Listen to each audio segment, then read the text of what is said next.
invisible stitch.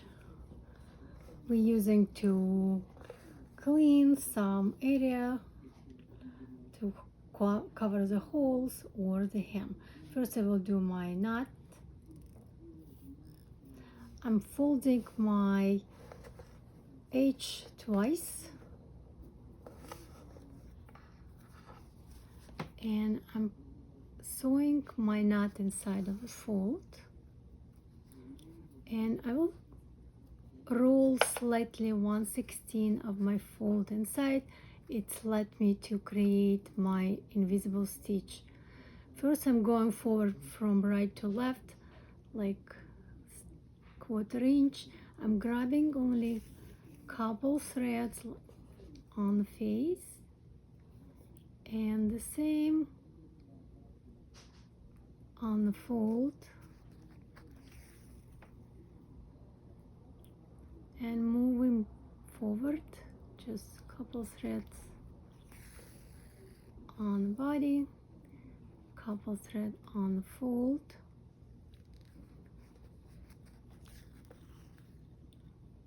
Do not do very tight stitch, because if it's very tight it will be pulling on the face side, and when you're using dye to match thread, your invisible stitch will be invisible on the face side.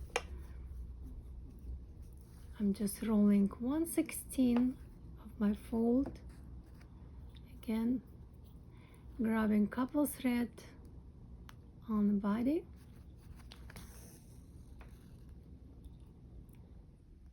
on the fold, and continue until the end.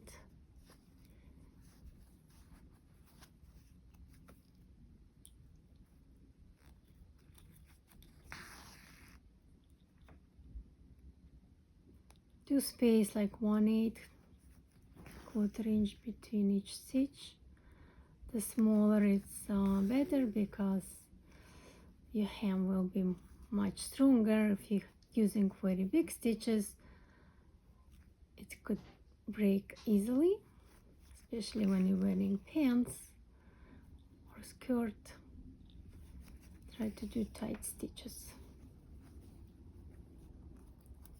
And you can use, for example, clean finishing your hem of the sleeve of your blouse, or of the skirt or the coat, or any garment where you have hem with blind stitch. It's very useful, convenient. And do not do very tight, because it will be like when you're holding it will be rolling your hem toward. And I'm almost done.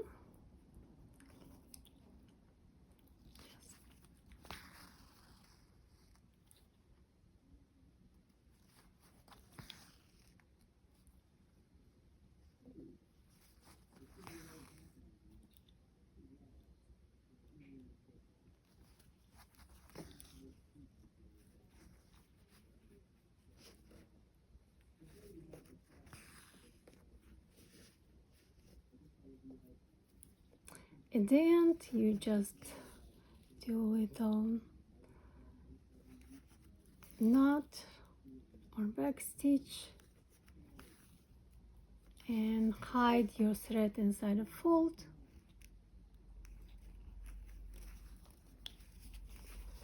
And cut the rest.